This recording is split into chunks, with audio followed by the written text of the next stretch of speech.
بسم اللہ الرحمن الرحیم۔ السلام علیکم۔ محاسن اسلام یہ میگزین ہے اصلاحی، اور یہ شیخ الاسلام مفتی تقی عثمانی مد ظلم اس کے زیر پرستی ہے۔ تو آج ہم اس میں سے کچھ سیکھیں گے۔ والدین کا ادب۔ حضرت امام اعظم ابو حنیفہ رحمۃ اللہ علیہ اپنی والدہ کا بہت ادب و احترام کیا کرتے تھے۔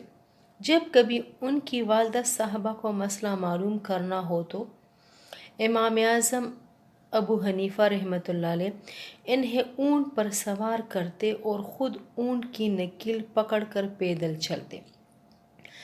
امام اعظم ابو حنیفہ رحمۃ اللہ علیہ کی والدہ کسی دوسرے عالم سے مسئلہ دریافت کرتی۔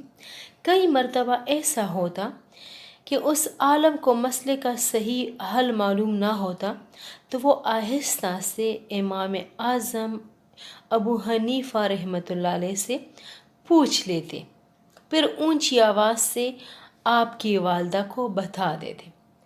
امام اعظم ابو حنیفہ رحمۃ اللہ علیہ کی تواضع اور ان کے ادب کا یہ عالم تھا کہ ساری زندگی اپنی والدہ پر یہ ظاہر نہ ہونے دیا کہ وہ مسئلہ اس سے پوچھتی ہے اور میں خود ہی اس کو بتاتا ہوں۔